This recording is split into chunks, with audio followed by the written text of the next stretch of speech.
Warning, today's episode of Everything vs. Everything contains some strong language. Everything versus everything. Fight!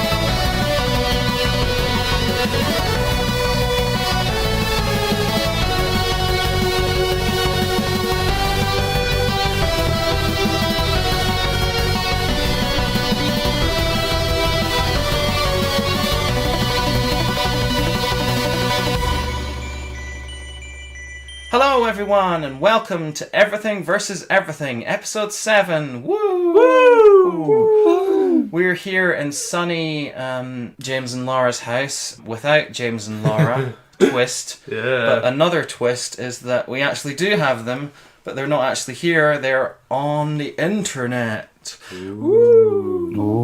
Can you confirm that that is the case? Yes. Yes. Sorry, I don't know, that sounds like Didn't know you were in our house, but yeah. Oh, I assumed you were sorry. in our house. Yeah, I didn't mean to make it sound sort of weirdly threatening. But yeah, we're here. I am with Ewan. I'm back, everyone. Yay, who had missed a couple episodes there, but never again. Never again, Never no. will be allowed to again. I've listened to them and I've realised you guys need me. I'm Yeah, afraid, so. yeah, we tend to go on racist rants about the Swiss when you're not there. So. Exactly. I'm Alex, by the way. I don't know if I said that, but I probably didn't statistically. And the people on the other end, I've sort of already said who they are, but you guys should say who you are as well. Yeah, I'm James. I've been on this thing before. And I'm Laura, one of the random females that you know, and my first ever podcast. Yay, welcome. You're not that random. Wow, I'm sure James doesn't think of you as a random female. that's true. Hope not. So yeah, that was an introduction bit of sorts. Time to continue our mission, and the way that we do that is with Bring a Thing!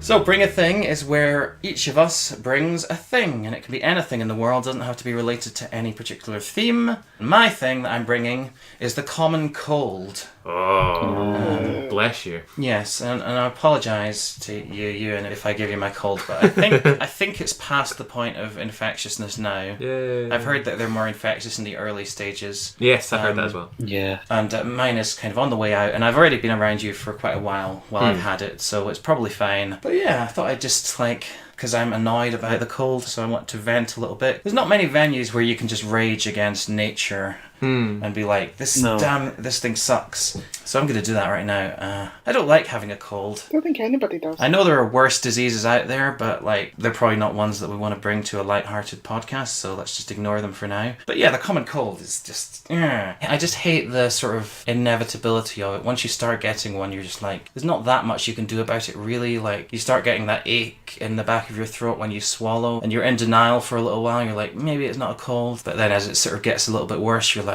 oh, it is a cold, it's definitely a cold, I can't deny it anymore. It's weird. I don't know if this is everyone's experience, but for me they happen in very specific and distinct stages. There's always the sore back of the throat thing at the beginning, which means you can't really eat without getting sore in your throat. Yeah. And then there is the blocked nose phase, which is probably my least favourite, which is just like you can't breathe, and sometimes you wake up in the night and you're just all stuffed up and you're like, I can't breathe, and it's just like suffocating. It's like you've been woken up by someone pressing a pillow to your face or something. It's horrible. Yeah. And then you've got the cough stage, which is usually for me the last stage, and it sometimes lasts for weeks and weeks and doesn't go away for ages, and Or months. yeah, I've had it before where I think, am I just going to have this cough for the rest of my life? Has the cold, somehow established itself permanently in my system and, is pretending to be, one of my normal internal systems? It's just, sat down and disguised itself and is like, morning, I'm just always here now. I've moved in. Just your permanent cough that you always have, don't you remember? It's always eventually gone away, but it's still really annoying, and I don't like colds at all. That's not really much of a profound point, but I wanted to say it because you just don't get to say that much. No, the way you described it is exactly how they are for me usually. And the cough really does last for weeks sometimes, and there seems to be Yeah. nothing much you can do about it. Yeah, that's the most annoying bit of the cold for someone else that shares a house with you, is the cough. Also, I get really socially, like, everything comes back to social awkwardness for me, but, like, I always get, like, if I go out and meet people and they know I have a cold, they're going to be annoyed with me because they're like, you're basically just giving us a cold by showing up here. And sometimes you sort of just have to go out for some various reasons, and you're like, sorry, everyone. Yeah, I mean, this is the real reason that we're dialing in from 100 miles away.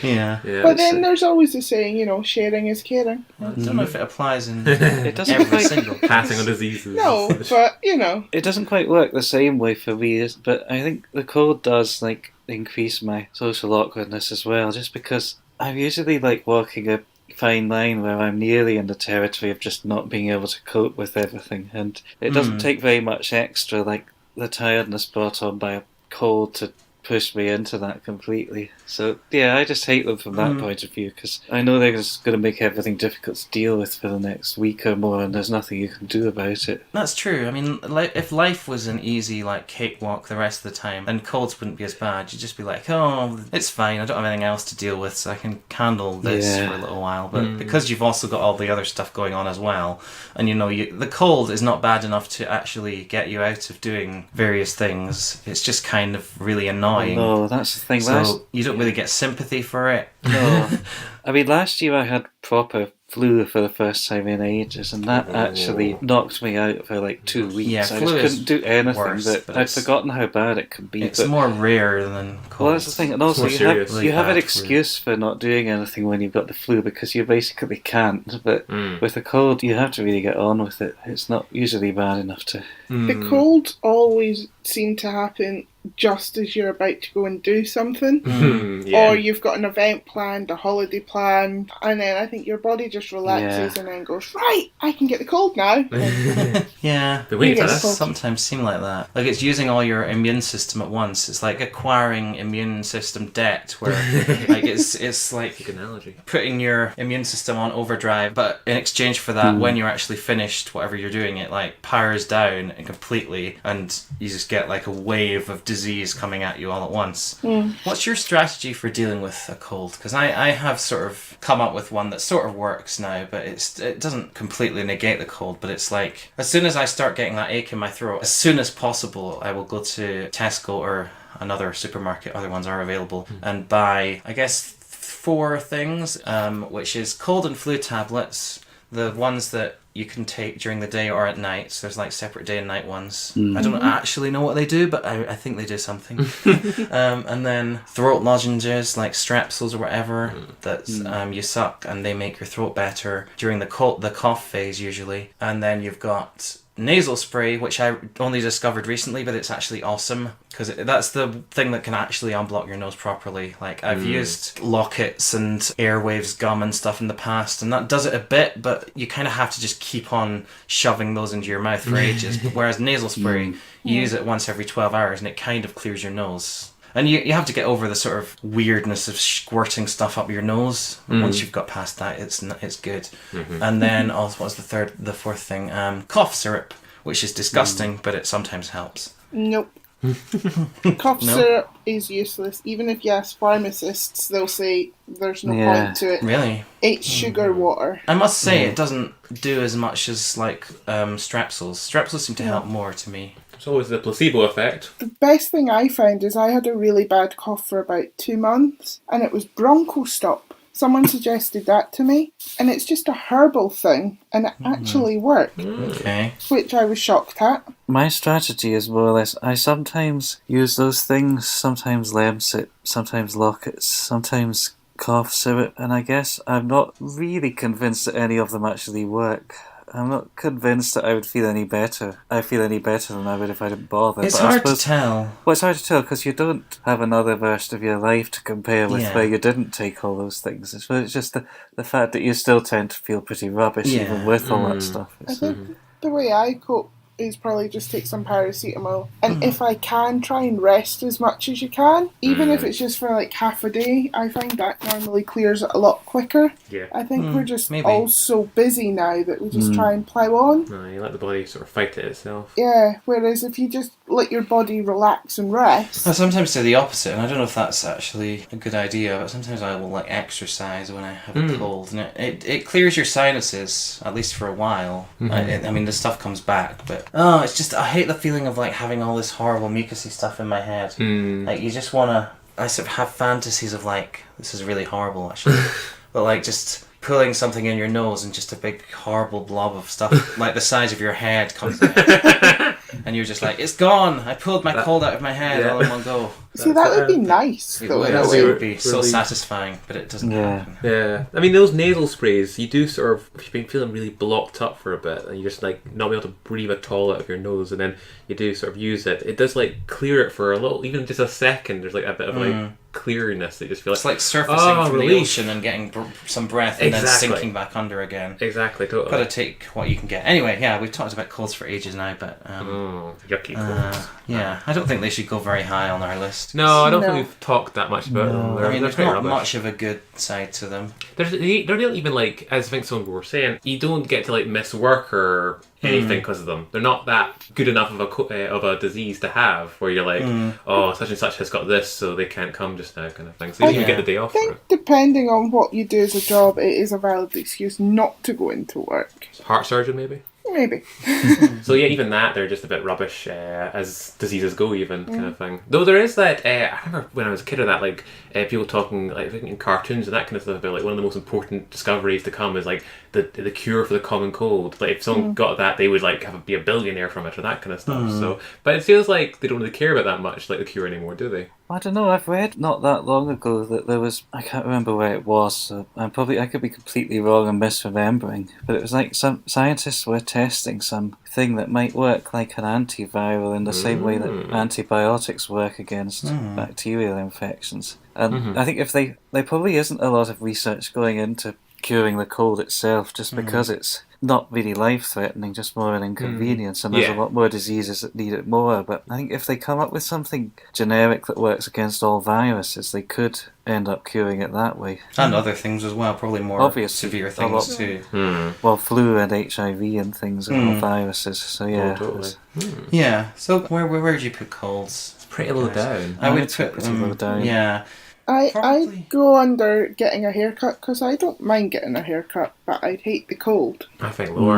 I think it should go at least below the bus stop situation. Yeah, I Yeah. think so too. Can I just say actually below the tipping system as well? Maybe. Because the tipping system really only inconvenience Americans and people going to America. Well, the common cold, it I inconveniences guess. all of us Yeah, everywhere. I can That's see the true. argument for that. And at the end of the day, even the tipping system, people are getting a tip out of it at the end of the day. You're not getting anything at the common cold. It ruins your day the whole time. Yeah, It's there's just not an rubbish. upside to it at all. There's no upside. We've true. not found an upside to it in You're this right. discussion. Yeah, probably, but there is the right true. place, I'm Yeah. guessing. So that's the first thing of today. Huzzah. Who wants to go next? I'll go next. Yay. My thing is slippers. Ooh. Ah. Nice switch around. Well, you'd always put your slippers on if you've got the cold. I would. True. And yeah. not wearing your slippers could help you catch a cold. So, That's you know, true. It's the clothing version of contraceptive for not catching diseases.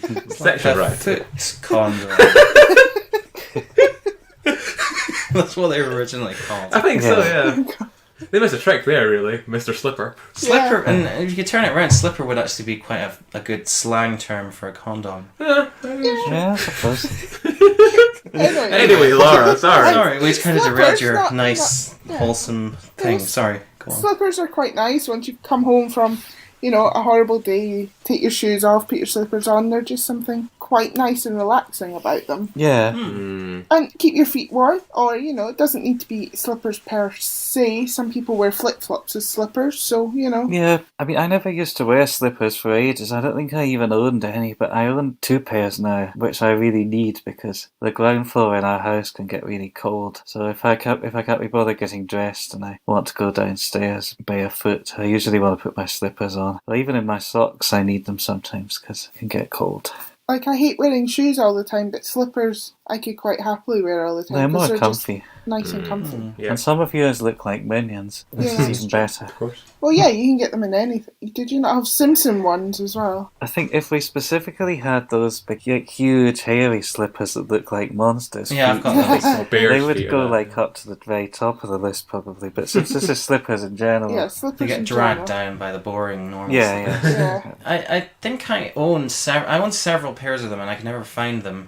They're one of those things that, in theory, I think, yeah, it's great to have these, and then I sort of forget to put them on most of the time. I have a pair of Homer Simpson slippers that I've had for about 10 years somewhere, but I don't know where they've gone. I had a pair of slippers that I just had for years, like absolutely years. Now I don't have any, but they were that kind of like piece of I don't know, clothing or that you'd say, or footwear really, that I just didn't give up kind of for ages while other things I replaced over and over again. So if you get a really good pair, you don't really want to replace them. So. No. Yeah, they get comfy. But at the same time, I'm not a fan of the slippers don't have the kind of the backing, the heel bit to it. I feel my feet always slip out of them too easily. They're too slippery in a sense. I need a heeled slipper that gives me kind of proper full support. Yeah, there's a Makes certain sense. degree of... You could probably fall down the stairs by slipping out of your slippers fairly easily. May have done that. Oh dear. No, we need to take that into account in our judgment then. Yeah, they could potentially I kill think you. mine don't have backs to them. The ones I'm looking at right now, which are Laura's, because she's brought hers with her and I haven't, actually do have backs to them. They're like shoe-shaped, but they're like completely lined with fleece. And so that's probably a bit better, but yeah, mine do very easily slip off. You know, when I was in Japan, they have them everywhere over there because they have a big tradition of not wearing shoes in the house and in buildings in Japan. So even in public buildings where we went for meetings, you would go in, there would be like rows and rows of cubby holes where you could leave your shoes, and there'd be like communal slippers that you could take and wear while you're inside the building. But they were even worse for falling off. They had like hardly any heel to them whatsoever. They were very sort of minimalist slippers. Yeah, but I mean like those kind of slippers rather than like slipper socks, Yeah. where they're just like socks with like little sticky Padding. bits on the bottom. Yeah, I was asking if you want to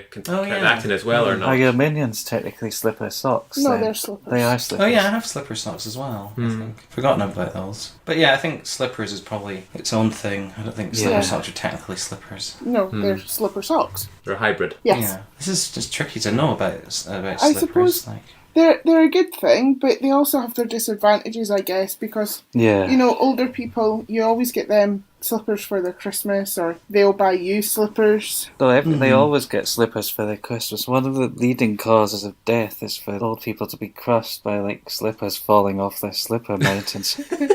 Avalanches of all the slippers they get given.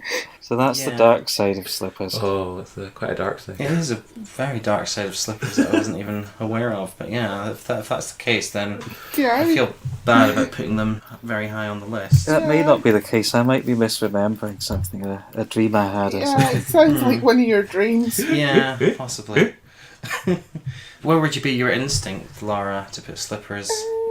I'm just looking at the list. I'd say, well, to watch trashy TV, I'd probably have my slippers on. And you'd hope there isn't a spider in them. Well, yeah. Yeah. So maybe somewhere along there, somewhere. Okay, I don't know if I put them that high personally. I don't know, just because of the downside to them of like making you fall down the stairs, which is bad, and potentially suppose, crushing yeah. pensioners to death. Although I wouldn't put too much emphasis on that one. But Too much think- trust on that fact.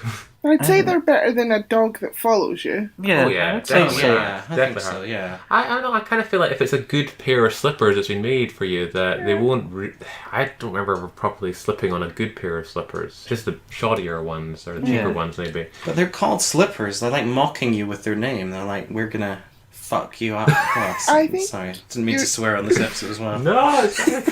You've been very swearing on this I podcast. think Yeah, I don't know the why. concept of Not a slippers swear is so person. that you don't slip. You slip into Well, them that you and can then you... slip them on easily. Yeah. I mean, they're mainly made as a lovely comfort item for you to Yes. not have to walk on the kitchen floor barefoot. Yeah, true. Because I would say that I like slippers more than the old book smell myself. Oh, that's quite high. I think old book smells a bit high up, actually, to be honest. I've had a few bad smells of old books myself, so... Be someone that doesn't read that much, I like old book smells. So, Yeah, I think I might put Slippers down below Sonic the Hedgehog. Okay. Okay. That's fine by me. I would That's put fine. below Sonic the Hedgehog, although I probably wouldn't have put Sonic the Hedgehog that low if it was up to me. But I think Yeah, I'm not me and you sure. need to drag it up a bit higher, James. I have mixed feelings about where we ended up putting that. Like. I haven't listened to that episode yet. Okay, so I'll put it below the Sonic the Yeah. Hedgehog for Yeah. now. Sonic's got a pair of shoes he wears. I wonder if they're slippers or not, just so he gets much but faster. you can get They're more Sonic like slippers trainers. as well. Oh, you can. Oh, that's right. He probably was wearing trainers. He's a 90s kind of icon, so he's wearing his Okay. running shoes. Cool. Slippers, yay! Whoa! So I've brought this thing along because there's an item on this list that's been quite brutally treated and very not nice, and just because of the fact that they're a fictional being shouldn't bring them down at all, actually. So what I've brought today is the concept of reality. Right. Wow, okay. Now, reality is quite an interesting thing. I don't know if we've got the time in this podcast to talk about it in great detail, because it's can get quite philosophical, I'm guessing, Yeah. about it. Yeah. But as a general thing, like reality, like there isn't actually one true reality if you think about it. Everyone's got their own concept of reality, everyone's got their own reality they bring along, and a lot of the time, like, arguments come up with two people's realities sort of coming into conflict with each other, if you think about it. Have I gotten off the deep end I too wasn't quickly? prepared for this philosophy. What is it on your list that you don't like? Is it Nessie? It's you're Nessie. complaining I'm about? assuming it's Nessie. She's number 21 out She of is, 51. but I know, after I'm done with the concept of reality, I know exactly where to put it, and it's right underneath the Loch Ness Monster. Oh, And as wow. long as I'm here, I will That's keep just- it right underneath the Loch Ness Statement Monster. right Hang there. on, so this is the concept of reality we're talking about, as in the Yes. idea of reality, not reality itself, because that sort of encompasses absolutely everything. So, No. Oh no, It's it doesn't, I concept. suppose, because some things aren't. It doesn't encompass real, the Loch so- Ness Monster, Yes, unless you're exactly. talking about the The culture myth of it. surrounding the Yes. myth, the myth of the Loch Ness Monster. No. But it encompasses probably the majority of things on the list, Yeah, which means that's by. true.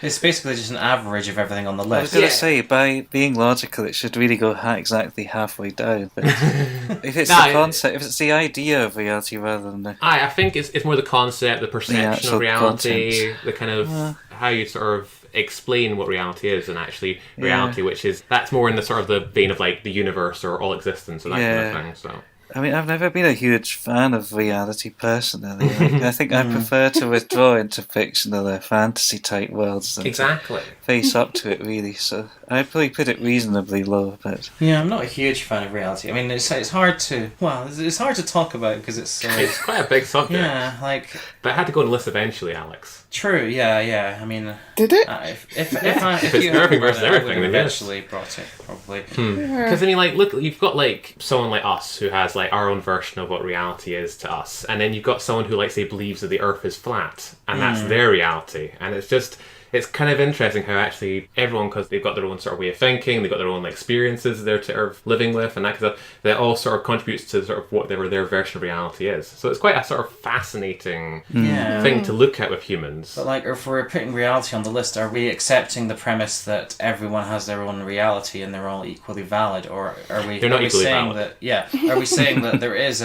an objective reality that is there that we can say for sure, we can measure and say this is the objective reality? I guess science is trying to explain the objective and what it comes into in terms of like what is fact and what is logic, and that there's that kind of aspect of I reality. would say there are some things that you can objectively measure, or that we can be so certain about that we might as well say it's objective. But Yeah. there's other things that we either just don't know yet, or that aren't really so objective, I suppose. Yeah. I would say, in your terms of like, everyone has their own reality, but they're not all equal. I think some people's realities are closer to objective reality than others. Yes. It's hard because like some things that we think of as objective facts aren't really objective Yes, facts. that's But the something thing. I'm not one of the people who denies the existence of objective facts entirely. Yeah, I think which it's there quite- is a tendency to do sometimes. I think it's quite dangerous to go down the road of, oh, well, we can't be 100% certain about this, so therefore any statement about the world is equally valid. I don't think that's true. I think no. there are some things that are clearly nonsense. And when I say that, I'm worried this is going to turn more into a rant about people who just won't accept science and stuff. But That's always fine. there are a lot of things that we believe are are true, have quite strong reasons for thinking are true. And it's probably the case that some of the things are going to turn out not to actually be true, like even the ones that seem almost certain at the moment. Yeah. A few of them will turn out to actually not be true after all. But I think that doesn't necessarily mean it makes sense to say, oh, well, in that case, anything might be anything. Anything might be equally likely to be true, because I don't think there that's still is a truth. Yeah. We might not know what it is sometimes. We might get it wrong sometimes, but there it's is. Well, in my view, there is a truth. There is a objective truth out there. Yeah, and in my view, it's still better to try and work with what most of the evidence seems to point to, rather than just going with what you would like to be true, or just something at random, or whatever. Because I think that won't work the whole time, but I think in general it works better than not doing that. I'm not explaining this well. And that's a good point. And it does show the more positive side of reality. If we're taking it as reality as a concept, and the idea that people should accept reality, then I think that pushes it up a bit. If we're taking into account everything horrible that happens in the world, yes, then it goes down. Like that's true. There's two different ways we can look at this, which probably quite strongly influence where it goes.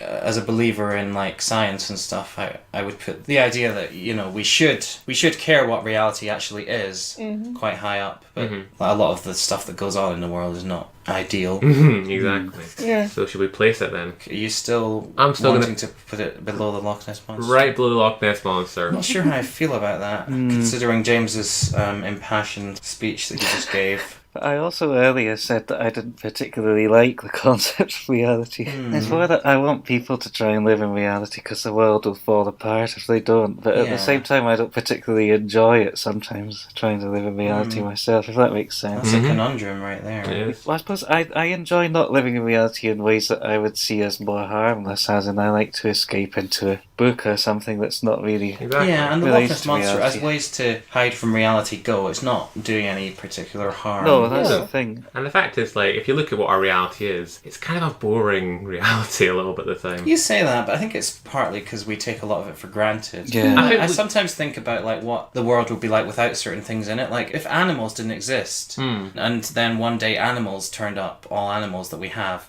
we'd be like, oh my god, this is incredible. Yeah. It's like Fantastic Beasts and where to find them. Yeah. It's like they're mythical, magical creatures, and they suddenly would appear. But like because we're so used to them, we're just kind of like, oh yeah, there's a squirrel, whatever. Yeah. No, I know what you mean. I just think that we've also come up with other things in fantasy that are even more. We've improved on it in a sense. Yeah, maybe. I don't know. Phew. Yeah, this is very tricky. This might be the hardest thing to place ever. And the fact is, like, a part of like the concept of reality is the fact that you've got all these people out there that I mean, we've gone from a slant of people who believe in science and people who don't believe in science and that kind of perspective thing. But there's also people out there who believe they were abducted by aliens. There's people out there who say are from a very enclosed sort of culture or society, Amish or that kind of thing, that have a very sort of specific look on the world, which is interesting but not always beneficial.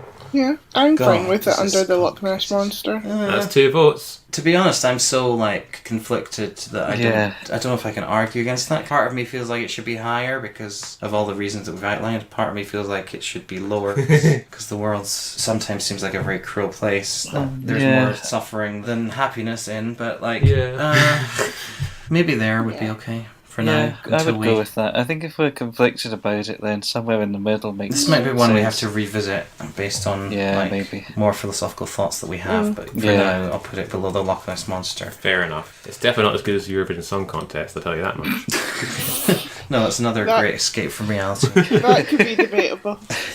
A lot of the things above are escapes from reality. Mario as well. Yeah. Harry Potter. Arcade Project. Yep. 40 Hour Project. Cocktails. Sandwiches.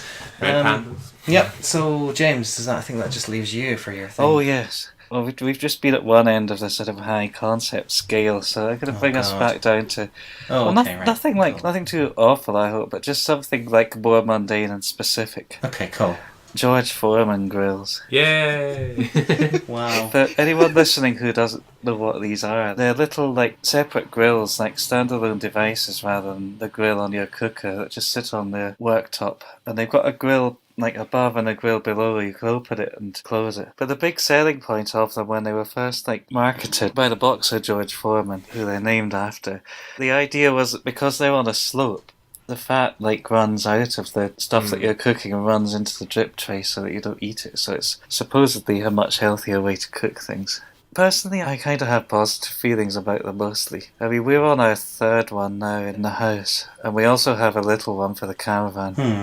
There's one here in this cottage as well, which is why I thought of it. I think grilling stuff, in a healthy way so that more of the fat runs off, has got to be a good thing. Unless, of course, it just encourages you to eat more of the kind of stuff that you cook on there, which doesn't tend to be the healthiest of stuff to start with. It's like e-cigarettes.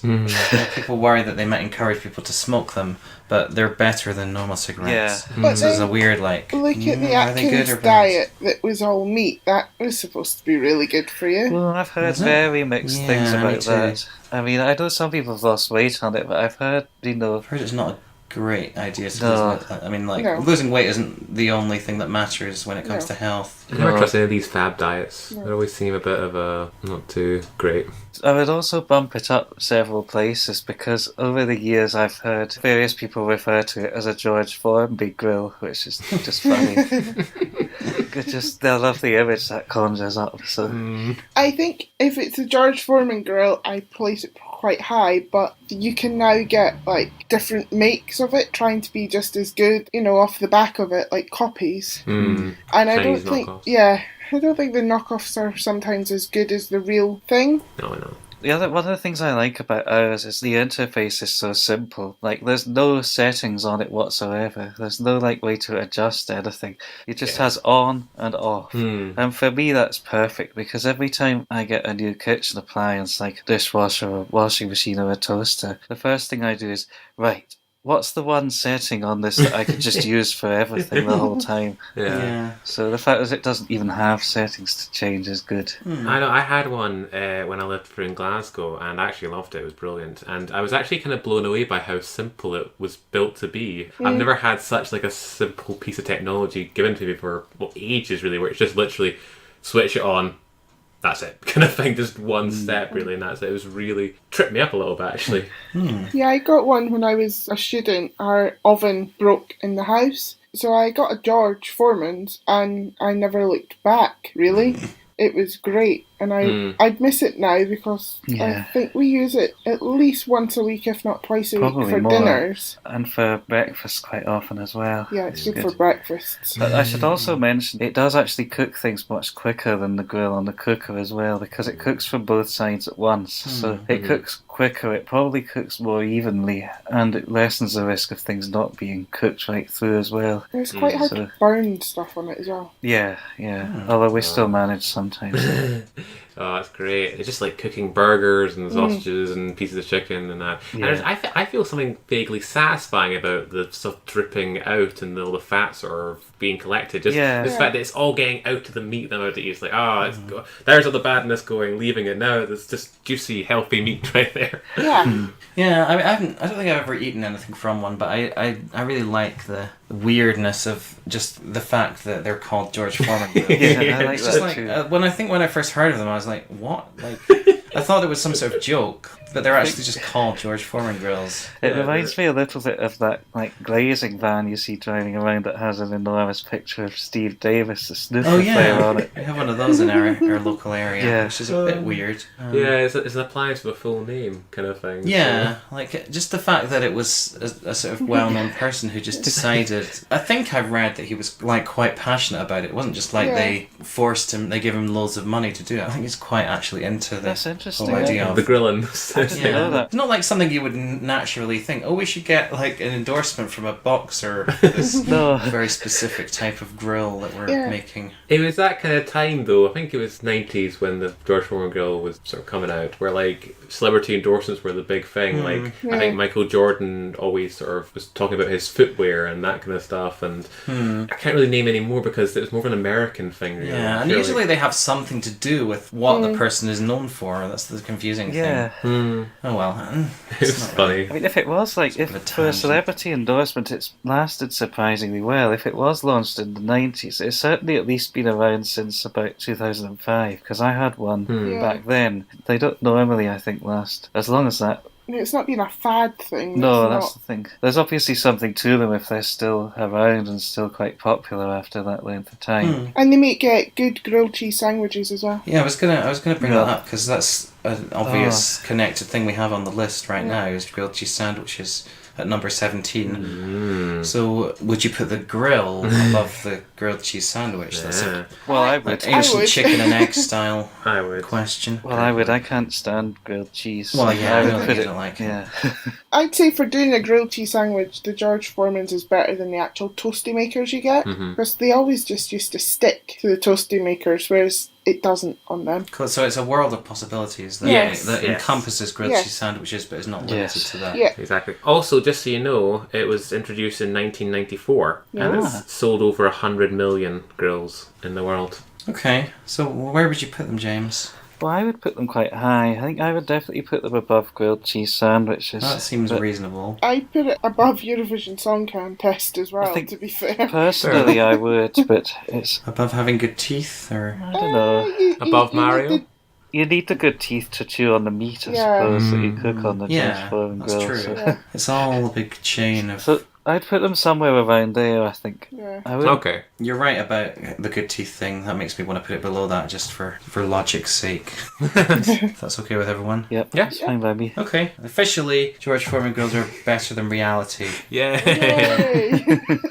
Okay, that was a good lot of stuff in our Bring a Thing segment. We can now move on to the next segment, which is Cram Session. Ah. Ooh. Ooh.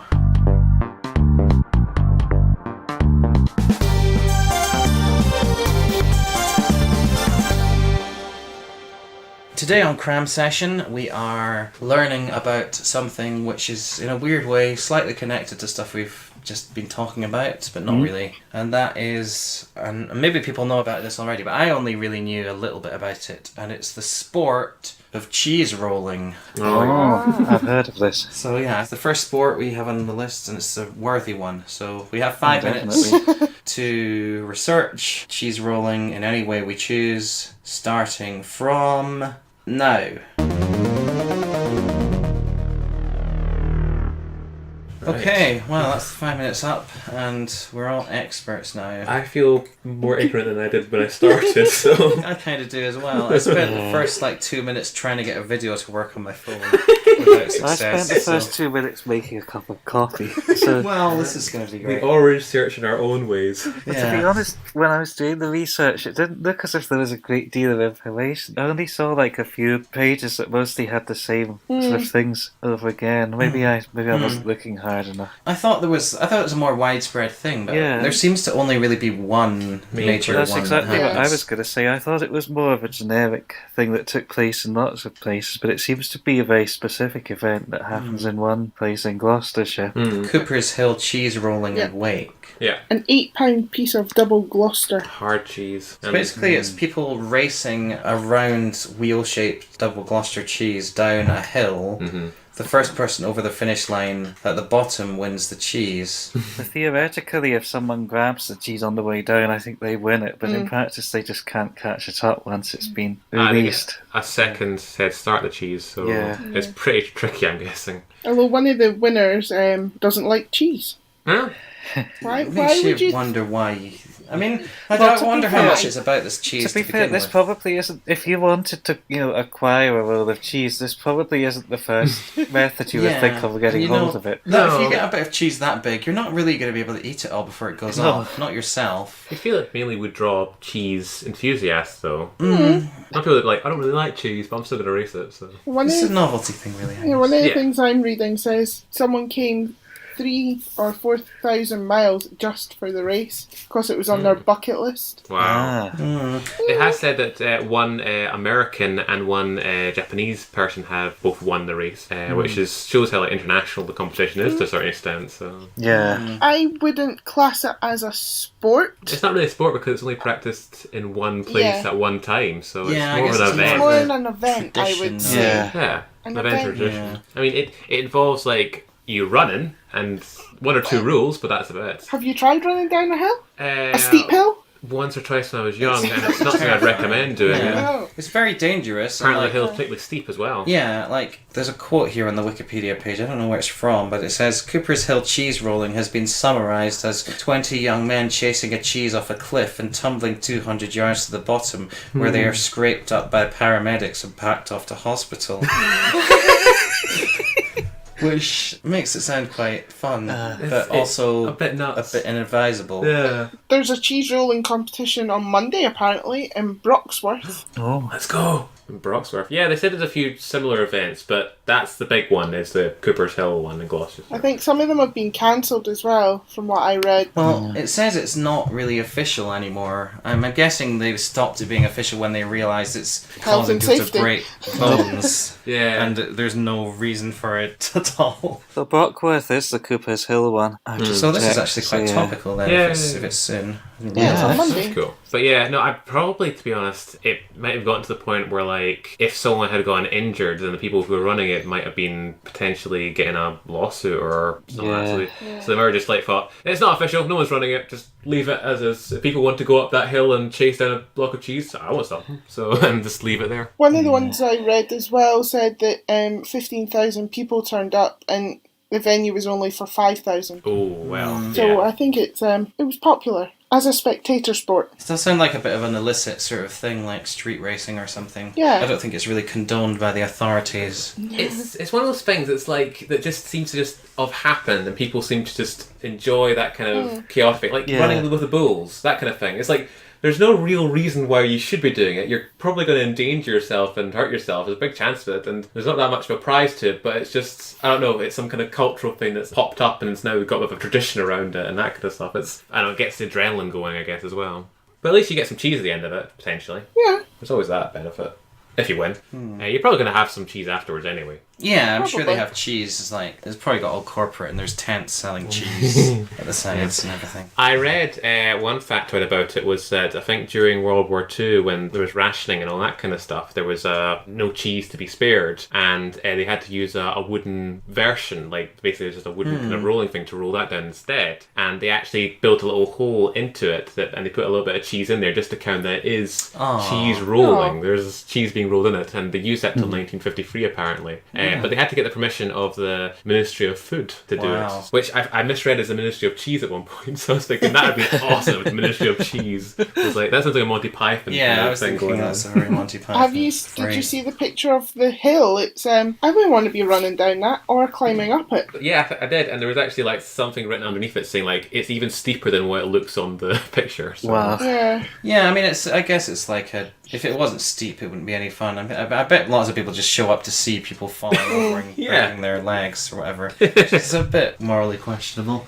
Yeah, I wouldn't want to put it particularly high on our list because, It's a bit of fun. I mean, yeah, it's a bit of fun. So saying that about those onlookers, potentially they have been hit by the cheese block in the past as well. So they might be the ones interested of It the. just sounds like carnage. Cheese-based carnage. I like a little bit of carnage. I think people are allowed to have a little bit of it's, chaos. as long as people know what they're getting into. Yeah, if everyone signed up for it, Yeah. then Yeah. you know what, and if everyone like walks away at the end of the day quite well and having a good day, then that's perfect. True, but I don't know how much that happens. I feel like it might be one of those things where you're like, you hear about it and you're like, oh, that'd be a nice family day out, and then at the end everyone's crying because someone broke their shin right next to you and like the bone was poking through, and your 8-year-old was like, what's that white Bone? thing poking through his leg? And you're like, oh no, and everyone just starts crying and it's just horrible. I just made that up in my head, so it's probably not true. Been around since 1826 as part of a pagan harvest ritual. Yeah, I read that. I prefer the Beltane as pagan rituals go. Oh, you have to bring that at some point. I know, I kind of like these daft sort of old English traditions like this one and Morris dancing and welly throwing, even though I was nearly knocked out or potentially killed by a welly once due to the welly throwing. There's something about it. It's like you can imagine any of these traditions that you can imagine there being a Wallace and Gromit animation about it, like being somehow threatened. You know, is good as far as I That's can true, say. yeah, that's a good barometer for whether something's good or not. If it could appear in a Wallace and Gromit. Well, it involves cheese. So, Yeah, of course. and Cheese kind from of it. like Cheese. like traditional, slightly twee old English things. So yeah, I think it'd be perfect. Yeah, that's true. Yeah, what are you guys' thoughts about where we should put it? Oh, cheese rolling. It's difficult. I'd say at least above American radio stations for me. I was thinking below Slippers, which is right above American radio stations. Ah. Oh, I was putting it lower. I think somewhere around there, maybe. I think it's a little bit of daft fun, and everyone that's going to it probably signed up, so it's not going to harm me because I'm not going to go to it. So Yeah, that's true. We can't really be like... I mean, we're not the fun police here. We're not saying No. if it's low on our list, you shouldn't do it, and if you like it, you're an idiot. Because we don't know. We haven't been to it, but like based on our extensive knowledge, having Wikipedia'd it for 5 minutes, it's like we can make a judgment. I put it below breakfast in bed. I think it's better than straws though. Straws. Yeah. I don't Maybe- really know. I have trouble knowing Maybe with this between one. party balloons and gift wrapping or something like that. Okay. Could do. All right, let's put it between there. Yeah. Let's just sort of... I mean, Mark's going to come back on and put part it's balloons down vaguely anyway. in the So. middle of where we were talking about, so... Yeah. Should we just put it above party balloons because you know that Mark's going to come and vote it down anyway? So let's just do the job before he comes in. And votes it. Sure, yeah, for Mark, we'll put it above party balloons, that's fine. I think Mark would actually potentially like cheese rolling for some reason. Maybe. Maybe. Don't want to put words in his mouth. I can imagine Reg the Veg going to commentate on it or Exactly. It's a niche reference. We'll go and look at the Ripe stuff on YouTube by Beyond Please. Studios Yes. to get that reference. Right, that was Cram Session. Now we should move swiftly on to the thing about that.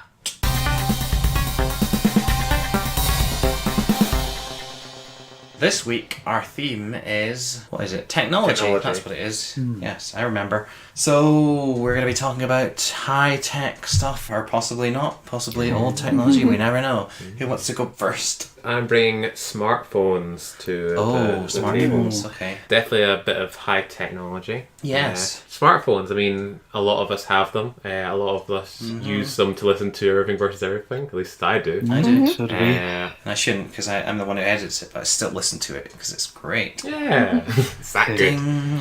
And smartphones, like, to me, they're one of the most, like, noticeable kind of technology jumps in my lifetime. Yes. The rise of the smartphone. They're a completely new way in which we go about our daily lives. The fact that they're a phone isn't really the most important thing about them at all anymore. Yeah. It's their mini computers, really, that we can also call people with or message them. Because Yeah, it's it's weird that they're called phones still. I mainly use it for, well, I guess messaging people is Yeah. one of the parts I use it, but I also use it for like looking up news, looking up facts of stuff, finding things on maps, checking bus times, all that kind of stuff. No, I'm the same. I mean, I think this confuses some people. I mean, I've known people, even someone I work with, despite the fact I work in a very technological place, you know, he used to rant about smartphones saying, what's the point? I just want my phone to do calls and texts and that's that. And to me, that's sort of missing the point because although it's called a phone, I think most people don't primarily use it to make phone Yeah. calls, at least the people I know. You know, there's lots and lots of apps I use on it more than that. Oh, totally.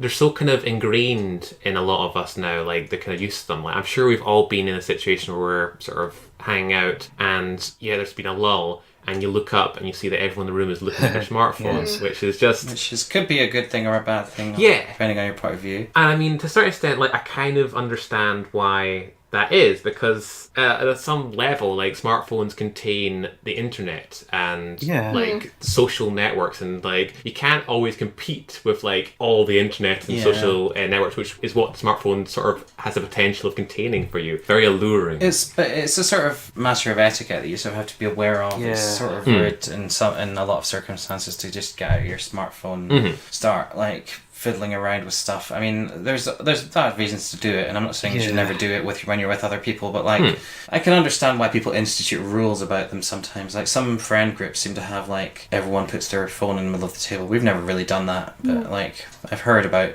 people who do that like as a way of stopping people from constantly checking their phones during social interaction. Well, we just play that game. Yeah, I mean, I have a few thoughts on this really. It's one of my bugbears really when people moan about people being on their phones too much. I think firstly, because what Ewan says, you have the whole internet there. You have like a massive amount of information at your fingertips. So it's not like there's not good reasons to be looking at, to be tempted to look at it. Also, sometimes you're talking to other people through it, so it's not necessarily that you're being antisocial and withdrawing. You're being omnisocial. I can see why it's considered antisocial, but I think some people make too much of it. Like to me, it's okay. Maybe it's a bit rude to like be looking at your phone in company, but to me, it's also rude to harangue people about something they're doing that's not really harming anyone else, and that's what sometimes people do when they object to. Yeah, I can. I can see both sides on this one. I'm not sure. I can see both sides too. I'm just sort of putting this side forward because I feel it doesn't get put forward enough. Yes, that is a good point. And also, I think I've heard people, complain about how smartphones have meant that everyone on public transport and so on is just zombies just staring at their phone the whole time. I mean, I can remember what public transport was like before there were smartphones. Everyone was zombies staring at their paper, their book, or staring into space. People didn't talk to each other. Or if they did, it was like long before smartphones came along. It wasn't... Yeah, at least with your phone, you can put earphones in and drown out all the... Well, it's not the thing. Like headphones, and in combination with headphones, it is something that allows you to escape into your own little bubble, which is good sometimes. And like, despite the sort of stigma around it, well, it's not really a stigma because everyone pretty much does it now. But like, there's a certain level of people complaining that it's terrible, no one's talking to each other, they're just in their own little worlds. I mean, people are talking to each other in lots of different ways. Strangers maybe don't interact as much as they used to. Maybe, I don't know if that's even true, because I don't know if the people used to strike up conversations all the time on the bus. It's weird because I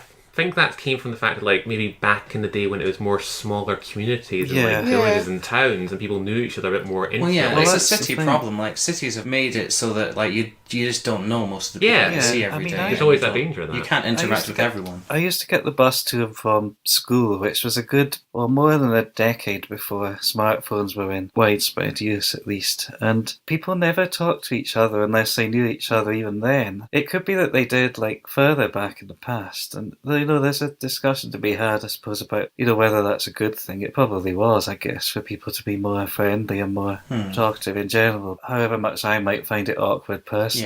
But then, I guess if I'd grown up with it, I wouldn't find it so awkward anyway. But then, I don't think it has a lot to do with smartphones, because like I say, people still behaved like zombies even before they had smartphones. Whatever killed that sort of culture wasn't smartphones, it was already killed before that, I think. If it really existed. I think smartphones are now being used to pacify children quite a lot as well. Like, if they start acting up, the parents will just hand them their phone and go, here, play a game. Where that's not really helping the situation, depending on the situation. Because I never got that. I will say, though, I was at a child's birthday the other day of a cousin, and it only does that good for so long as well, unfortunately. Children will be unpacified after a while. Yeah, I don't think people are ever going to just disappear completely into a virtual world. There's always going to be a certain appeal to actual physical reality. There's reality again, rearing its ugly head. Smartphones are just insane, and they're another one of those things like animals that if they weren't there and then they suddenly appeared, it's because they've crept up on us. We don't realise how amazing they are, but like, they are just insane. Like, that we have them. Like, if we went back in time even 50 years, handed someone a smartphone and said, look at this, they just their mind would be blown. It's just nuts what you can do with a smartphone.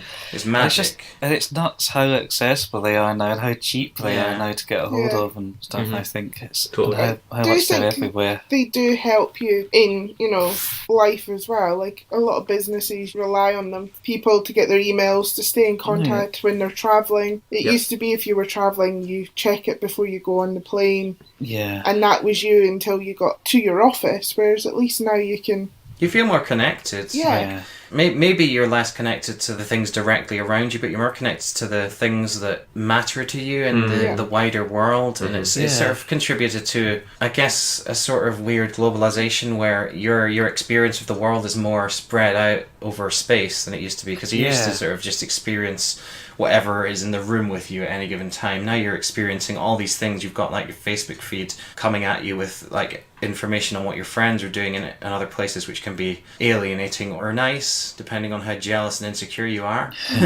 You've just got all this other information that you wouldn't otherwise have, and I think they're a good thing with some sort of sort of caveats, but Yeah. I don't feel like the use of them is as sort of insidious and bad as some people seem to suggest they are. I would think say the Highlands, because obviously that's where we are at the moment, haven't cottoned on to the cities yet, because we're up here and we both have no phone signal at all. That's weird when that happens. You almost feel like so we feel helpless. totally cut off. Yeah. We can't even send a text home. We have to, be in the cottage and use their Wi-Fi. I mean, we're still managing to appear on a podcast. Yeah. True, you're not Yeah, completely cut We're off. not completely Yeah. cut off, but I know what you mean. I would agree, Alex. I think they're generally good things. I think that they are incredibly useful, and I think they get a lot of bad press, which not all of which is really deserved. Some of it for people who haven't really used them enough to actually understand, what the point of them is. Yeah, and some of it from people who use them all the time themselves. And then therefore complain about sort other of people doing it. slightly undermining their own argument. Yeah, I think they should go quite high, to be honest. But what do you think? Yeah, I was thinking quite high as well. That's pretty high. Higher than compasses, I'd say. I mean, compasses seem very high on the list. Oh, don't you start with me on that. There's a compass Compasses are on the lovely phone. devices. That's true, actually. Yes, they have a compass. Compass There is a on your compass phone. app. Yes. So, now we're getting into the top 4. That's a tricky one with the smartphone.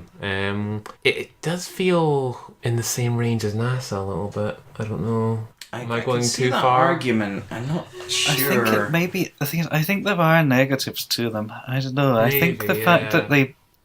They're not all great. I'm not crazy about the amount of information you end up giving up to big That's faceless also true. companies when you Yeah. use them. I mean, I think in practice there are probably ways to avoid some of that, but I think it's difficult. I Yeah, mean, the way that, not to get all political, but the way that UK legislation is going right now, it's probably not going to be long before they're just constantly tracing where you are at all times through your Yeah, smartphone. I think Yeah. quite likely. And they can already just kind of do that if they choose to. Yeah. So yeah, that's a bit worrying in some ways. Yeah. I'd go above compass. So that's the one big negative. It's high enough. Well, I wouldn't say as good as NASA, but still pretty good.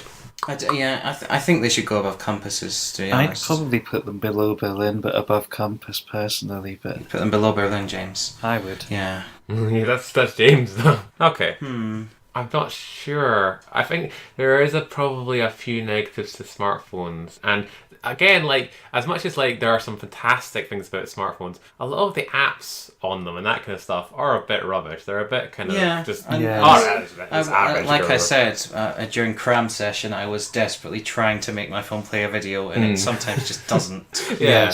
There's always going to be technological flaws and bugs and everything in any piece of technology that's that complicated. But you can Yeah. see the potential in them. Yeah. As a smartphone, as a concept and how they've been pulled off. There is there is that futurishness of it it's still when I look at it in my hand, which I'm doing right now, it does look like a kind of a prop from a sci-fi film. Yeah, it a little does. bit now. And there's that thing, I think it's a Louis C.K. stand-up routine about smartphones and people complaining about them and being like, it took 2 seconds to load this thing on it, and it's just how sort of ridiculously sort of ungrateful that is, considering the amazing fact that you can even get any information that you want on your phone in seconds. Yeah. That's the thing that makes it just it is kind of amazing if I Yeah. look at it. It just makes me think compared to Berlin and New York, which they're there and they're great cities and all that, but they're not with me all the time. Is there not Well, an that's app ridiculous. that you can get for the phone where you can virtually walk around the cities as well? Oh, probably. And that's a smartphone That's there just for as good as actually being there. Yeah.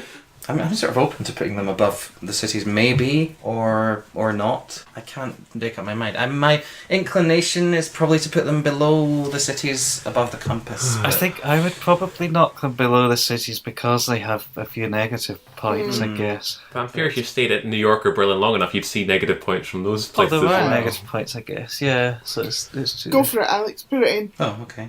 You said that with such authority that I feel like I can. For now, we'll put them. Yeah, it's there. number 5, which Cool. is fine. It's pretty fine. high. It's still It's pretty pretty high. high. It's pretty Yeah. high. Yeah. Yeah. Anyone want to go next with their technology? Can I go next since I went Yeah, of last course. the last time? Yeah. Yeah. I'm going to bring something I have experience of from work, which is video conferencing.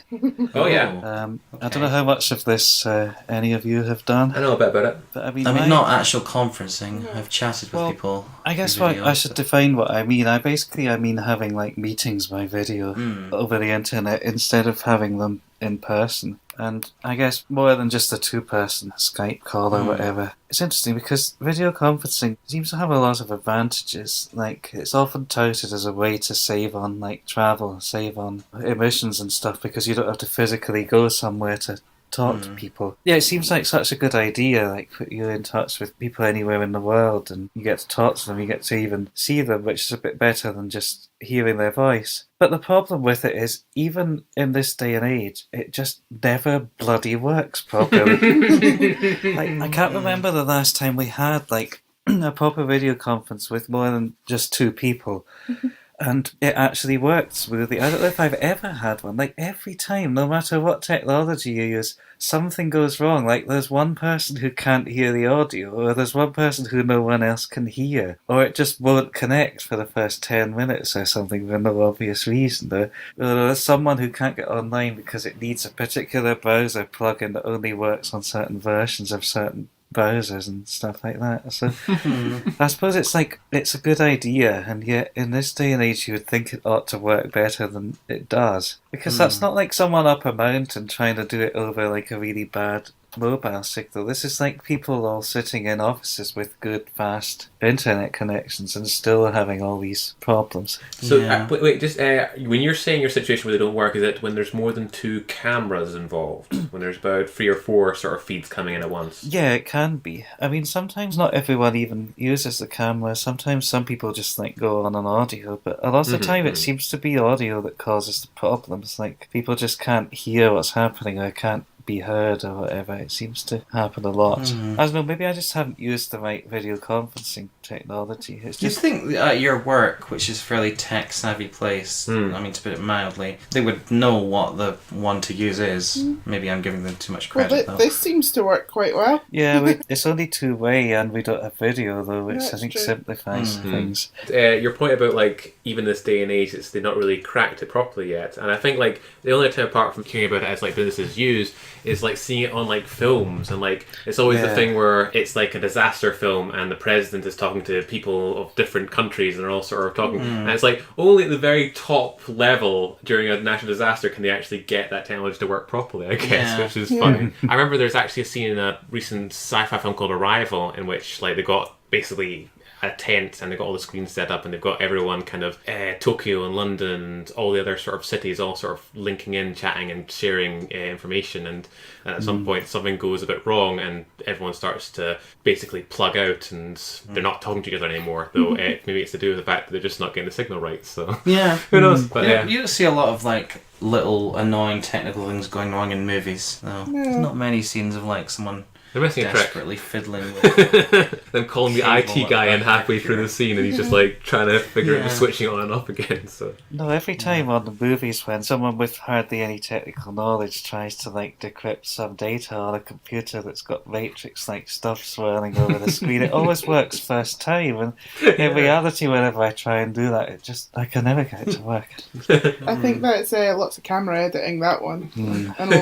Rather than I luck. think it's bending the rules of reality as well. Yeah. it all comes back to reality. It always does. It always reminds me of like schools of the future. I remember like being told that in the future schools will just be video conferences where everyone's just like on a screen. Kind of like that idea. Yeah, I mean, I It has think to be better than I actual hope it school. doesn't. the other thing I was going to say actually reminded me is I feel like it hasn't actually caught on as much as you might think. Like, I feel like over the time I've been working, I've noticed been a huge increase in the amount of stuff we do by video conference. You know, there's still a lot of travel and a lot of face-to-face meetings. And I feel like the technology's there. I mean, it has its like problems, like I've said, but it exists. And I think if people used it more and more, the problems would probably get ironed out. So I think there must be something psychological about it that means people don't like using it as much as Well, yeah, you'd I mean, think I they think might. that's Subconsciously. like the same thing with smartphones. I think there is a sort of natural desire on the part of people to be in reality in some sense, rather than just abandoning it. I mean, it's nice to be in the physical world and talk to people face to face. Yeah. It's never going to be quite the same until we have proper virtual reality. Sometimes it's easier just to go to the next office and speak to them rather than actually dial into a meeting and go through the hassle. It's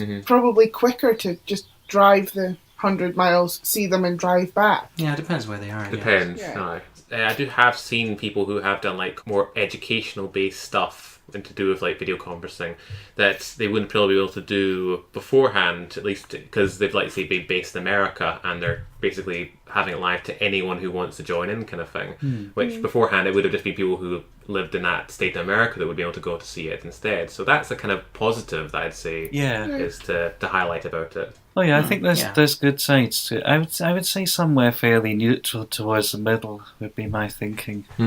I think we have a lot of good things on this list though. So like the middle to me is like maybe too high because there's still good things around there. Like the middle is we've got 55 things and the middle is like Coca-Cola-ish. Yeah, no, I think which is I would pretty probably good put still. it. I mean, I like Sonic the Hedgehog. I would probably put it below Sonic the Hedgehog because I like it better than video conferencing. Maybe maybe below Slippers, but above American radio stations. Yeah, I don't know. That would be my initial thought, I guess. I might put it lower just because you seemed pretty like negative on it when you started talking, in terms of the technical issues. We can put it lower if you want. Yeah. I don't know. Would you rather do video conferencing or gift wrap presents? I suppose it's just like the technical issues are kind of fairly trivial. I suppose they're more annoyances than anything. Whereas it just seems like it should be in a better place by now. Yeah. Seems like it's lagging behind. Yeah, you're right. We should maybe put it lower down until they fix it and make it better. Yeah. Give them an incentive. Yeah. Whoever them is. The little cheese rolling, maybe? Yep, that sounds good to me. Laura, do you want to bring a technology to us? Yeah, my technology item is mobile card readers. Because without them, it would be very hard to do my business. Not that I use them all that often, but, instead of having to pay for a hired one, it's a one-off cost and it connects with your smartphone and I can take card payments because I think the world's going more card payments rather than physical cash. Like I never carry cash unless I know I need it, whereas I always have a bank card with me, so if I can pay with card, I'll pay with card over paying with cash. And I think more people are going that way because it's easier. Yeah, I kind of fantasize about a world where cash isn't a thing. We just have a universal sort of way of paying for things. I always wonder why we don't have something on our phones that can do it. I know there are technically there are now wallets, but I don't know why that hasn't just replaced all money. I don't know why we're even still calling it money and not just like points. Just like you've got so many points. How many points you want to spend? I think some countries are further down that road. Like in Sweden, for example, every bus takes cards. Like I think they only take card. They in fact, they won't take cash. Would solve your problem. It makes it so solved, easy. actually. Edinburgh Council do actually have an app that you can buy tickets from electronically, and you can flash it at a bus driver. So no more raking for change for me. Okay, so that's an update on I think episode 3. We talked about you and scrabbling around on the ground looking for loose change. I still might do it anyway, but it's kind of fun. But apart from that, there is a solution now, which means you don't need to have loose change in your pockets ever again. Oh, okay, I might look into that. Yeah, I will show you the app afterwards. Okay. Back to the card readers. Yeah, sorry. I've just bought a new one and it now accepts contactless, which is a bit weird and spooky actually, that I can take a contactless card payment and it'll go into my bank account really quickly. I find contactless a bit weird just because you don't need a PIN, you don't need to put it into a machine. So what is to stop someone having a contactless reader and just running up to you or secretly just pressing it near your card? There is a max about how much can be done contactless. £30 per day at the moment. Oh, is it? So that's as much they can rob from you. Yeah, they could still rob a lot of people if they. Yes, potentially. I mean, I don't know whether it would work through a wallet with other cards in, though, which is the way you'd probably have to do it in practice a lot of the time. Maybe it wouldn't. So I don't know. I have to admit, contactless is one of these things that I was kind of scared of at first, but when I saw how convenient it is, I was like, oh yeah, go on then. I'll just use this all the time from now on. It's very convenient. I would say also, because I have once or twice used my iPhone to pay for things, and that's also quite convenient, and even just removes the one less thing to sort of carry around, which is a card kind of thing. And it's not contactless all the time. You have to put in my my thumbprint, so that will gives you one bit more security in there. I think it's moving because you've now got Apple Pay, Android Pay, and things like that. I think it's definitely moving over to it. Whether or not I would actually use my phone to pay for something is another topic, I think. But certainly from a business point of view, having a card reader that can connect to a smartphone is really handy for small businesses. For now. For now, at the moment. Potentially that could go out extinct. Instead, will just be, I press your phone against my phone, and then that's the payment. That's how phone babies are. So be careful there, folks. For now they're useful. So if they ever do go extinct and become useless, then we can put them down move much them further. down. Yeah, but like, where would you put them right now, Laura? Do you think? I'd probably put them above New Book Smell. But I don't think they're better than reality, because reality is kind of, required. I mean, that's a wild card. It's hard to know where to place things on either side of that. Yeah. Right, you put them above New Book Smell. Yeah. Yeah, I'm 1866, which I don't know why it's that high up, to be honest. I don't even know what it is. So. I haven't listened to that good one. things happen then. Some good things, but not enough. I'd put it between that and reality, probably, Yeah. Yeah, I'm happy for it to go there. I don't have strong opinions on this. I don't either, because that's just because we don't really use them. Yeah, And I'm glad Laura's it's the one helpful, who though. knows them better than us, so yeah, I'll put them there. Excellent. So that's all the technology apart from mine. Ooh. And mine is a bit weird because it's a technology that hasn't been invented yet. And it's teleportation. Ooh. Yes. Top of the list right now. Oh, End of. what's that light? Alex, you disappeared there. Where have you gone? Yeah, whoa. Oh, you're back again. Yeah, I'm back. Tell Because I need to talk about it. Yeah, so, I mean, it would be cool, wouldn't it, to be Yeah. able to teleport? Oh, yeah. So That would be handy. awesome. It would be really cool. Go But anywhere. And, there's a lot of scope for fantasizing about it, like, especially if you have friends who are a long way away and you're just like, I wish I could just teleport to you, rather than having to, like, spend Well, I've hundreds often of wished pounds I to could get just on a plane teleport and- instead of making a long journey the old-fashioned Yeah. way. But I think it would terrify me if I could actually do it, though. Yeah, I mean, there's a lot of potential problems with it. That's what I really wanted to get onto, because the positives of it kind of speak for themselves. There's a lot you could do with it, but, and this is going to be a very philosophical episode, but like, there's so many things. Like, you'd have to be very, very confident that it was going to teleport you to the right place and not like hurl you off into space, or because the Earth is obviously moving all the time. So you'd have to take that into account in your calculations, and it's spinning as well. Yeah. Also, the big thing about it, which scares me more than anything else, is how do you know you're the same person on the other side? Because, like, the only conceivable way that teleportation could really work, as far as I can think, I'm not by no means an expert on this, but like, is basically it scans you in at one side and prints you out, like a 3D printer at the other side. Yeah. That's basically what it's doing. And that's not really you, is it? It's a copy, and it's destroying the you that's on the other side. It deconstructs your molecules and reconstructs them. Yeah. Unless it's a wormhole, I guess. Yeah, unless it's some sort of actual, like, weird hole in space that you can step through. But, like, actual teleportation, like, you could theoretically do it. There's no reason that you couldn't, in theory, scan someone. I mean, it would take a lot of technology that we don't have yet, but scan someone in fully, every atom of them, and recreate it exactly in another place. But then it's like, well, if you did that and you didn't destroy the original one, then you've basically made a clone who is like you but isn't you. But it's not your consciousness. Your consciousness can't have transferred, can it? Because what is consciousness? And then you start to think about all the tenuous nature of consciousness, and it's just so fragile. Like, Well, if that's you, a good point, because the only like- difference then between teleportation and cloning is that you destroy the clone in yeah. teleportation. And is that ethical? Are you basically going to die, and then a clone with your memories is going to take your place? Wow. Like, it's terrifying. Yeah. And I don't know if I'd ever want to teleport, because is there any way of telling if that happened? Is there any way of measuring consciousness and saying this is the same consciousness that was in him, Yeah. like over there?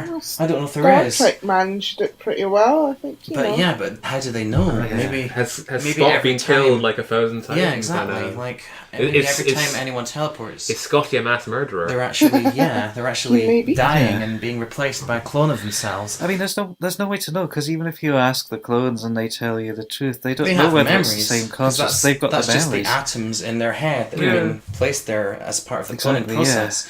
So they would have the same memories, and they would think they were the same person, but what is consciousness? Yeah. Anyway, so that's my like conflict about teleportation. Well, don't they say also in your lifetime, the amount of like your cells that will die and be like made again, that you kind of go through like 8 versions of yourself anyway? Yes. So What are you? No, am I feeding this paranoia even more now? Sorry, Alex. Because you're losing atoms all the time, and what if I sometimes think about this? What if consciousness is just it only ever happens for an instant, and the fact that you think it's continuous is just because you have all the memories; they're part of your brain. So you think you've been conscious for so long, but you're only ever conscious for a fraction of a second, and then you're gone. Oh, Jesus. It just opens up a whole can of philosophical worms. Yeah. So How about, though, with teleporters, they can teleport food to you. So in which case, you can get anything you want food-wise. And that doesn't bother me. If it's an inanimate object, No, that's that's fine. a good point. Yes, they can. Yeah, so that's a it would benefit work for well teleportation. for It that. doesn't kill anyone. So That's I could get a true. pizza That's- pretty much instantly. You're right. I was going to suggest we put it quite low because it's terrifying and I would never, ever, ever want to do it. But now that you mentioned food and the possibility for instant pizza delivery, But how would you know it's pizza? If it tastes like pizza, it's pizza. it could be just be a clone of a pizza. Exactly. I'm fine with The that. original pizza died. I have no issue Yeah, whatsoever As with it long being as you a get pizza pizza. clone. Yeah. If I get the taste and enjoyment of pizza that I always do not give a toss. How come pizza isn't on the list yet? We're going to have a special for that one. Oh, don't right, worry. fair enough. But even like Amazon Instant now becomes like properly instantaneous. Like Yeah. you order something from Amazon, it teleports straight to your house. Like no Yeah. waiting. It speeds up human development so much. Like people that need tools with that can be sent those tools straight Yeah. away and Yeah. sort of thing. For emergency disasters, that sort of medicines get teleported straight away. Just waiting times go Here's- a lot further. Here's now. another thought, though. If it's the cloning method of teleportation rather than the wormhole method, which we seem to have been talking about as if it's more likely, why destroy the original? That's a good question. Why not yeah. just have like a printer that can print anything you want in your house, a replicator like in Star Trek, rather than the teleporter? I mean, it seems to me like if it is the cloning method, then the only reason for destroying the original it would be if some stupid legal ruling came along with people trying to hold back progress and saying no, we That don't would want never our happen. things being We'd copied. never But, artificially hold back The thing- progress that could help. but it us. seems People like it just would be for- such a. If that were to happen, it seems like it would be such a tragic waste of possibility. If you know what I mean. That- Of course. The thing is, though, if it's like the cloning method with people teleporting, then you don't really get the convenience of teleportation that much. Like, a version of you goes to Disneyland, but not the person that's still stuck in the teleporter or the other side of it. They're still kicking around. So, like, I just know that there's a version of me walking around Disneyland having a good time, but it's not me. So, fuck that. That would suck. Yeah, I'm not keen on the idea of teleportation. And he'd probably send me, like, photos of him enjoying himself in Disneyland, hanging out with Mickey Mouse. I mean, I'd take an axe to the teleporter at that point. I'd Wow, just it's destroy a it horrific all. scenario you described. But you're imagining a scenario where you've teleported a version of yourself, but you're still the original you is still there. Yeah, that's if the original is still there, kind of thing. That's an interesting scenario. Though as there well. is something of like, if say like, I don't know, a world-class surgeon is required at a certain place, I guess the copy of them could be sent to that place and then do their job for a specific person or... And then that what kind of thing. happens to them? I don't know, maybe they just like disintegrate Do they after get a little bit. destroyed? Do they destroy this person after they use them? Maybe they only last for like a day or two and then they just God. fall to pieces. That's probably just creating like clone slaves. Yeah. This is where this leads. We don't want Or teleportation. if there's two of them walking around, which is... cloning would be over the top, it'd be too much for me. Okay, right. We need to bring this up. We need to bring it back. So we need to place teleportation. It messes with my head so much that I want to put it quite low. No! Lower than cheese Instant rolling. pizza! Lower than cheese rolling, personally, yeah. But what it's- do you guys think? It seems so convenient though if it was there. I can see your point, Alex. Would you ever use it if you thought it was a possibility it's going to cause you to cease to exist? Yeah, I probably would use it on myself.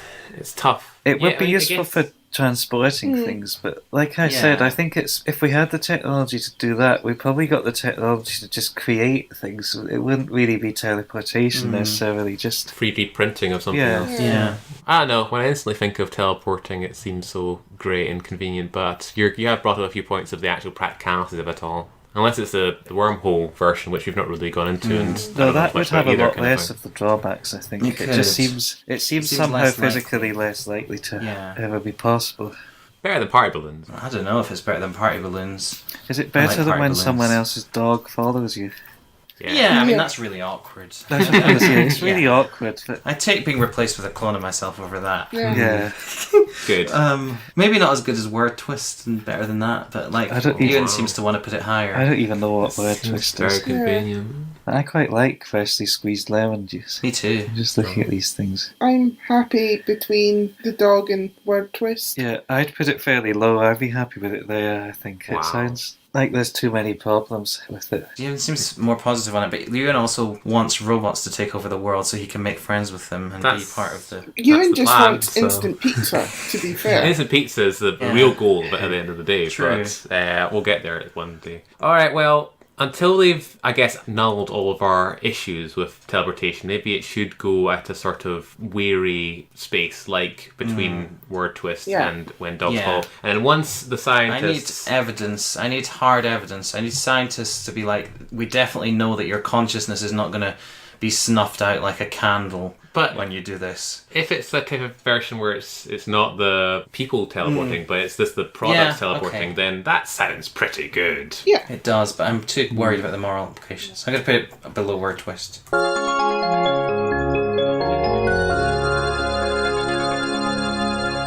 Now, that was all our things for today. We just have time to do nudges and grudges, in theory. Ooh, so this could be interesting. What about you, James and Laura? What do you think is wrong with the list right now? Well, I big now. haven't been on since the first 2 episodes, and when I first saw what the list had become after like the 3rd and 4th episode, I was kind of determined for a while that I was going to nudge Berlin up above New York as soon as I got the opportunity. But then I saw where cats have been placed. So I think I'm going to have to use my nudge on that instead. Okay. Nudge cats above 1984. I mean, That's entirely okay, understandable. I understand that 1984 could, help to save the world from becoming an utter dystopia, but if there weren't cats, the world wouldn't be worth saving. So Wow, James. it's just, yeah. Yeah, I can kind of get behind that, actually. To be honest, the list has gotten so large right now that it just feels a little bit like a drop in the ocean changing any It places. does. Yeah. Yeah, I feel it's all okay. Okay. Can I move that grilled cheese sandwiches above the Eurovision Song Contest, please? If you want. That- Oh, that- you have a that's- bit of an that's anti-Eurovision. Just way too high for my liking. Wow. Okay, wow. Did you see the guy doing a duet with himself, Laura? I didn't watch it Didn't this watch year. it this year. Okay. But some people did and liked it. No. Okay, so grilled cheese Yes, some people did too and liked it. grilled cheese sandwiches are now next to George Foreman grills, as it seems appropriate. So Yeah. Fair enough, yeah. I like that. Right, now I am going to... I don't think this has ever been done before. I'm going to also nudge the same thing that James nudged Oh, wow. and put cats above compasses. Wow. Yay. Go cats. Hey, Yay, that's a they're now in bad 6th place. I'm looking for the day in which dogs come up because Ooh. that'll be the proper. Oh. That should have been where it should have gone with cats and dogs at the same time. Really, it fits so well like Mario and Sonic. True. I think yeah. that would But be... oh well, Yeah. because I've got definitely a bone to pick with that. So That will be a contentious day when that happens. And We've that'll got be a spare proper. bedroom now. Yeah. It comes to that. Okay, right. So that is our nudges and grudges, and that Yeah. is the end of our show. We will not read through the whole list because it's too long. So until next time, has anyone got anything to send us off? Any more philosophical thoughts about reality or the nature of consciousness or anything like that? Nope. I don't think so. Oh, I think about George Foreman grills. they're great. They're They're pretty great. I good. love them. They're George awesome. Foreman's brilliant. Some of them have removable plates that you can take out and wash easily. Oh, But, they're a real knockout. Yeah. Ooh. And on that note, we're going to end. Thank you very much for the pun, and thank you for listening at home. We'll be back next week with episode 8, I think. See you then! Bye!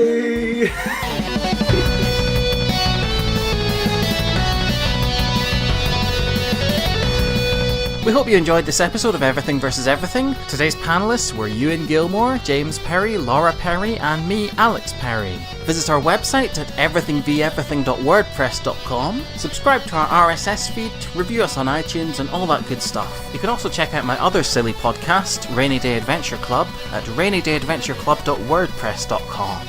Thanks for listening. See you next week.